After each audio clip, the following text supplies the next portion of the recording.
Bienvenidos al lado de la fogata.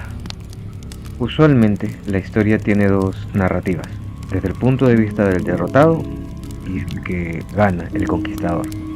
A veces suele aparecer un tercer punto de vista, el de aquel que no tenía nada que ver en la pelea, pero sin embargo acaba en medio de todo. Bueno, esta historia va en ese ángulo, con la única diferencia que este personaje no decidió mantenerse al medio, sino que decidió tomar un bando. Aquí explicamos sus motivos. Para comenzar, toca explicar el contexto de la época. Perú ya en ese momento estaba formado como un estado, estaba en el proceso de crecimiento, y en este contexto se enviaron un promedio de 100.000 chinos al Perú para poder trabajar distintos tipos de productos, sobre todo en las zonas norte y sur del país, con la promesa de un mejor estilo de vida, y aparte que iban a trabajar en algo que era supuestamente mucho más fácil, que era el trabajo en arroz, la cosecha y la siembra del arroz. Y además de esto le daban beneficios como ser ciudadanos, de que tendrían libertades, que iban a tener casa, todas las comodidades que se podrían tener, los cuales no era así. Ellos eran enviados aquí como si fueran esclavos y eran comprados por hacendados, y cuando llegaron por primera vez se les comenzó a llamar por el término culís. En muchos casos comprados, en otros casos no fueron comprados, pero tendrían que firmar documentos en los cuales ellos se comprometían a pagar todo el gasto que había constituido traerlos al país. ¿Y a quién se les tenía que pagar? A los nuevos amos a los que iban a pertenecer. Estos gastos en verdad eran impagables. En otros casos le decían que tendrían que trabajar por una cantidad de años para conseguir su libertad, y en muchos otros ellos iban a trabajar de por vida, pero les iban a dar la libertad a su familia más cercana, hijos o su esposa. Por ese contexto aparece nuestro personaje principal con el nombre de Quintín Quintana. Ahora, fuera del contexto que estaba pasando con los chinos con sus primeras migraciones al país, el otro contexto que estaba pasando era el principio de lo que posteriormente fue la guerra con Chile, en la cual, si desean, después en otro video puedo explicar un poco más de qué va. A grandes rasgos, ¿qué era el acuerdo? El acuerdo era muy simple, consistía en un firmado de un convenio entre tres países. Era Bolivia, era Argentina y era Perú, en los cuales los tres se comprometían a ayudarse en caso de que hubiera algún tipo de guerra.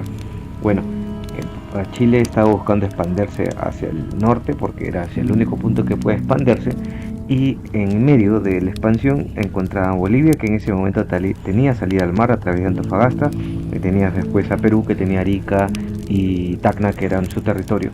Entonces, bajo un convenio que hace Chile con su principal amigo y socio de guerra, Inglaterra, que Inglaterra en ese momento estaba interesado mucho en unos centros mineros de sal que se encontraban en Antofagasta.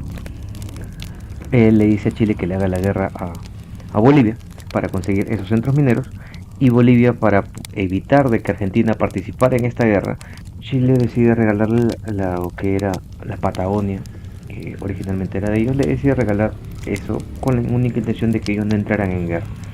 Bueno, se inicia la guerra, y bueno, Argentina ya se había salido, no reconoció el acuerdo que habían llegado con los bolivianos y los peruanos, y Chile pudo ingresar y hacer la guerra a Bolivia originalmente. El problema fue de que Bolivia entra en guerra, pero Bolivia, en vez de batallar, le pide en primer momento ayuda a Perú y le dice: oye, tú has firmado un acuerdo conmigo, hazlo respetar. Y Perú, digamos que sonsamente decide decir: sí, está bien, yo firmé ese acuerdo, voy a participar en la guerra, en una guerra que Perú no estaba preparado, porque recién habíamos comenzado a ser un estado, teníamos todavía armamento de la independencia del Perú, no habíamos hecho una actualización de armamento, ni estábamos listos, ni siquiera teníamos soldados, y el Perú internamente estaba fraccionado porque todavía estaban divididos entre los negros, entre los criollos o limeños y la gente del andino. Entonces, como estaba fraccionado en mayor medida o más drástico el Perú, fue mucho más fácil que Perú perdiera la guerra. Bolivia, al ver que ya habían tomado Antofagasta, Bolivia decide abandonar esa zona y se va al alto, a la zona de altura, a La Paz, y posteriormente quedó Perú y Chile nada más en la guerra, porque Bolivia aceptó pérdida de terreno con tal de no participar en una guerra que él sabía también que iba a perder. Volviendo al tema, ya tiene un contexto mucho mayor. Si desean una explicación más exacta, hay un montón de videos de historia, pero si necesitan alguna información me pueden escribir Sombra, necesito que detalles un poco más sobre eso, los contextos totales, porque hay muchas cosas que yo no he explicado porque el tema no va exactamente de eso. Entonces, si desean mayor explicación, simplemente escriban en los comentarios. Quintín Quintana nació en China aproximadamente en el 1845. Su nombre original está en un debate. Algunos piensan que se llamó Liu Tang Xinxin, otros Leo Tang Xinxin, otros Leo Xin.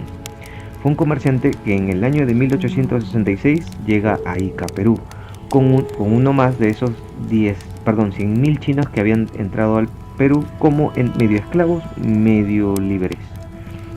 Vendido a un terrateniente rico, adoptó el apellido de su empleador, que era Quintana, y firmó un contrato de 20 años por el cual recibiría un salario anual de 2 soles. En 1868 nace en Ica su primer hijo natural, Lorenzo Quintana Hernández, y 3 años después, el 25 de diciembre de 1871, bautiza a su segundo hijo, Manuel Demetrio. Para la época, ¿por qué específico de hijos naturales? Porque en esa época se decían que los hijos naturales eran hijos que habían nacido sin que los padres estén casados.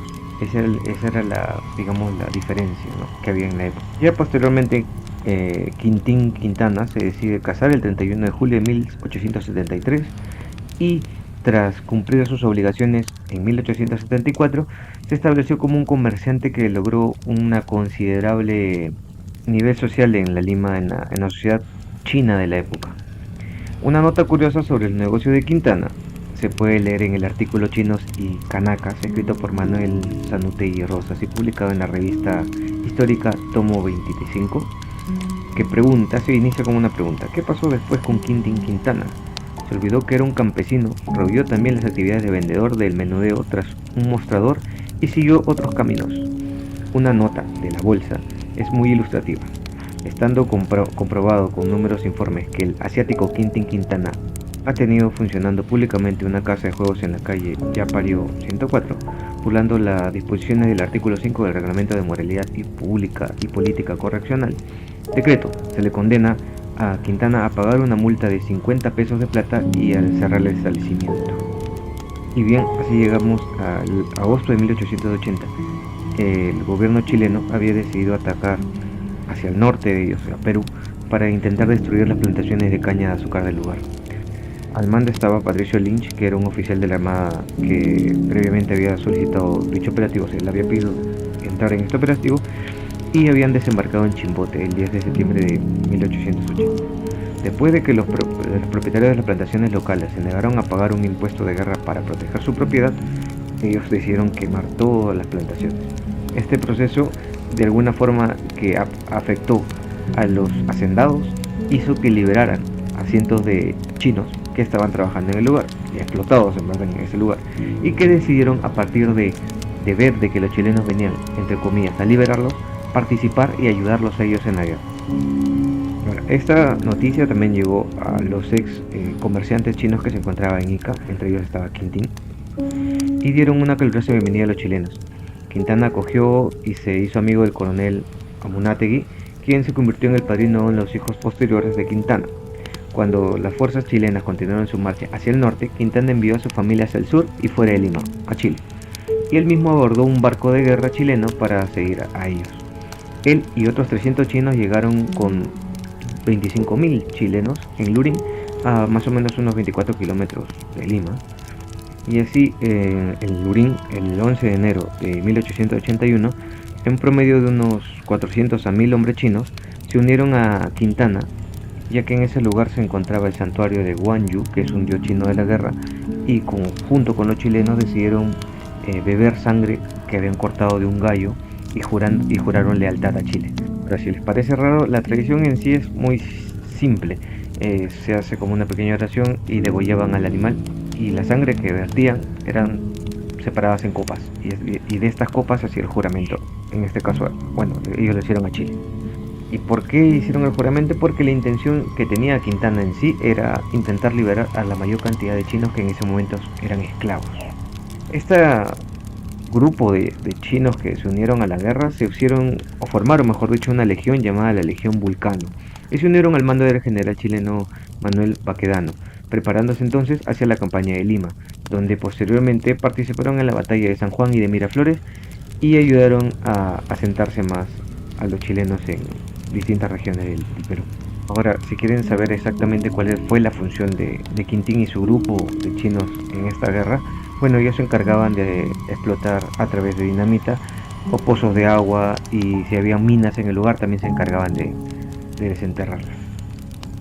Posteriormente a que Lima fue tomada por los chilenos, Quintana se decidió instalar en el Callao.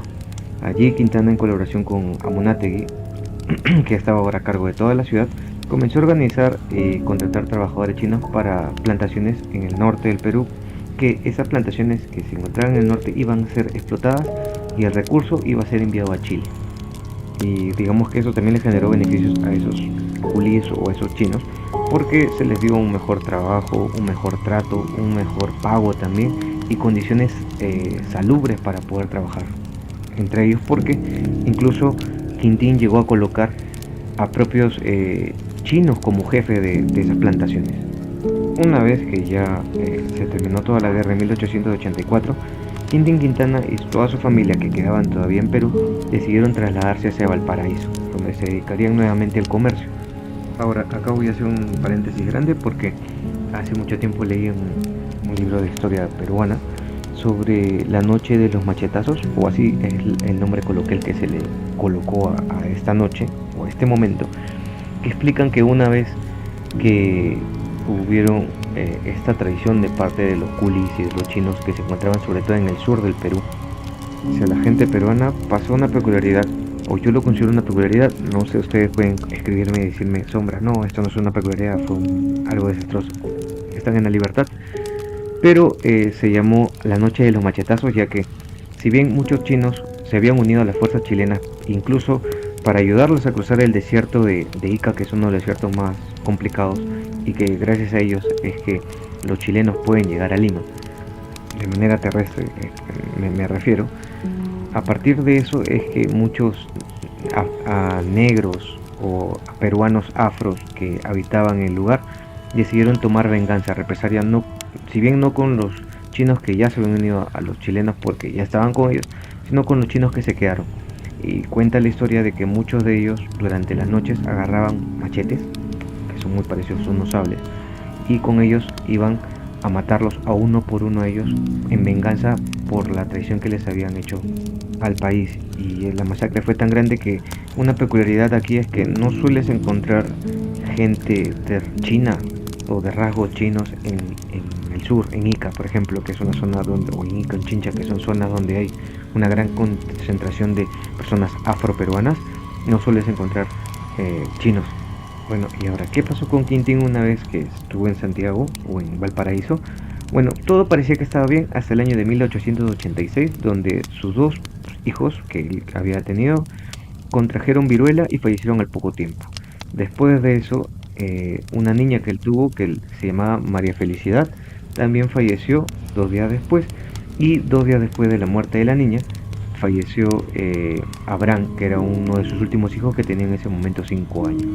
Posteriormente a eso tuvo una niña que se llamaba Sara Eugenia, que también falleció, vivió solamente hasta los 5 años y falleció el 27 de julio de 1892.